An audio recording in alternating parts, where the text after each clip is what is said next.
out and it's summer. Graduations are over and lots of new chapters are beginning.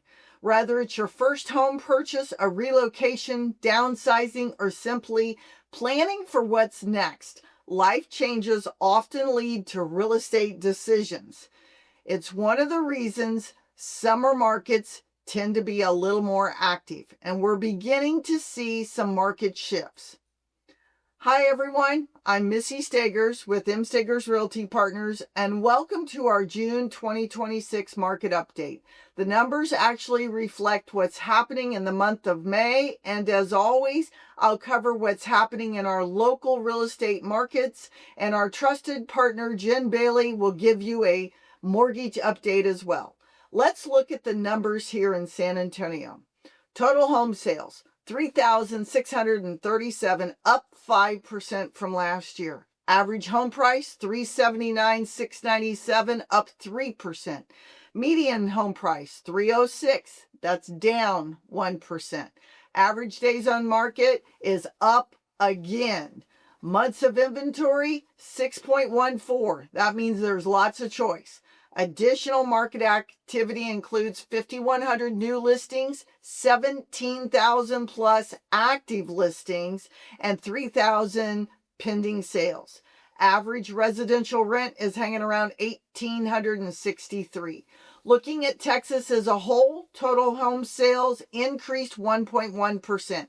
Average home price was up 2.8%, and the median home price of $344,925 was up 1.5%. Here's how the major markets compare. Travis County, median price is $575. Dallas County, $390. Harris County, $335. And Bexar County is $289. We haven't been that low in a while. The biggest takeaway this month is inventory continues to grow. It is a great time to buy. You have choice, and in addition to that, you can negotiate. I'd like to turn things over to Jen Bailey so she can give you a little bit of the mortgage update and all the other things that's been happening. I'm Jen Bailey with the Unity Group of Legacy Mutual Mortgage, and let's talk a little bit about what happened with mortgage rates in May. So if you look at the chart behind me, being low on the chart means higher rates, and being high on the chart means lower rates. Green is good for mortgage rates, and red is bad. So if you look at the chart in the middle of May, mortgage rates got pretty high, and then they eased quite a bit. Kind of very volatile all the way for the past few months since we've been dealing with the Iran conflict, but overall they've improved quite a bit off the highs that we have seen over the past couple of months. So let's talk a little bit about what went on in May. So mortgage rates spent most of May moving higher after starting the month in the low sixes. They finished closer to about the mid sixes. That's roughly where we're at right now. The primary driver was renewed inflation concerns, the rising energy prices, the geopolitical tensions, stronger than expected economic data like good jobs reports showing that our employment is doing well in the country, which is great for our economy, not great for mortgage rates. So it pushed rates upward. Many market participants who expected rates to steadily decline in 2026 were reminded that mortgage rates remain highly sensitive to inflation and bond market movements. Now, despite these higher rates, the housing market still showed signs of resilience. Pending home sales increased for several consecutive months as homebuyers took advantage of the temporary dips in the rates during March and April. Existing home sales in May rose to their highest level since December, indicating that buyers are still entering the market when opportunities arise.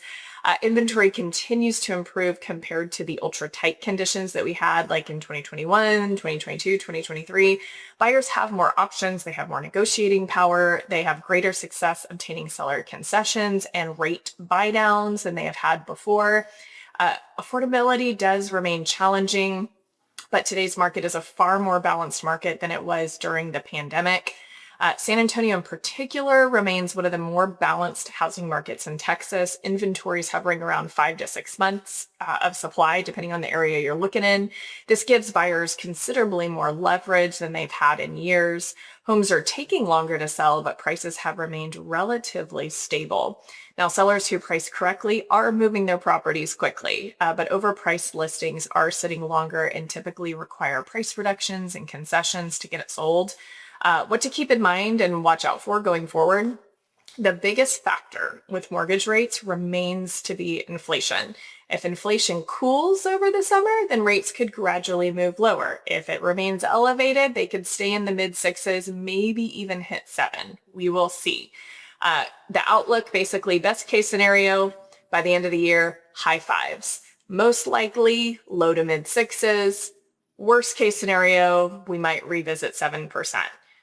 Most likely, most economists are expecting will probably remain in the mid 6s, maybe low 6s. But that is your market update for May. Thank you, Jen. Real estate is about so much more than just numbers. It's about people, families, communities that make San Antonio such a wonderful place to call home. Whether you're buying your first home, making a move across town, downsizing, or planning for the future, every move represents a new chapter. We are honored if you would have let us help you. We like to help clients navigate these very important milestones. We appreciate you taking your time to stay informed with us each month, and I hope you have a wonderful month.